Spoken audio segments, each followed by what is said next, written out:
Nah, selanjutnya ini adalah struktur nefron itu sendiri. Jadi nefron itu merupakan suatu saluran yang sangat panjang. Dia dibagi atas beberapa part, dibagi atas beberapa bagian. Nah, setiap bagian ini memiliki fungsinya masing-masing. Dia seperti yang sudah saya bilang sebelumnya bahwa ginjal berfungsi dalam pembentukan urin, dalam pembentukan urin. Oleh karena itu pada nefron ini yang merupakan unit terkecil dari proses pembentukan urin tersebut, bagian-bagiannya ini dia memiliki uh,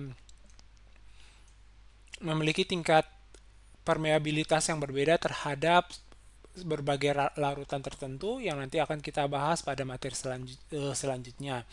Nah, di nefron ini teman-teman kita bisa lihat ketika jadi darah itu dipompa, darah mengalir melewati arteri aferen, jadi dia memasuki arteri aferen, kemudian di arteri aferen ini dia akan bercabang-cabang dengan sangat banyak, dia bercabang-cabang untuk membentuk glomerulus. Jadi glomerulus ini dia akan menyaring darah. Jadi fungsi dari glomerulus dia akan menyaring darah atau memfilter darah.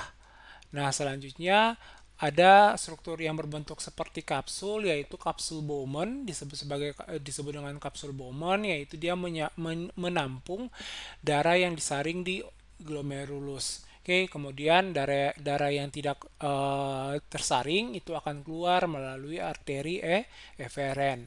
Nah, selanjutnya di sini teman-teman bisa lihat juga terdapat berbagai bagian juga pada nefron itu, yaitu tubulus peroksimal.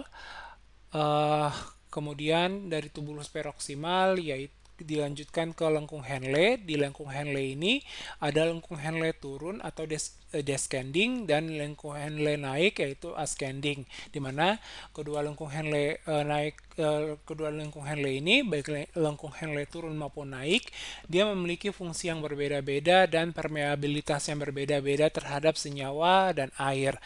Nah, selanjutnya dari lengkung Henle dia akan memasuki tubulus distal.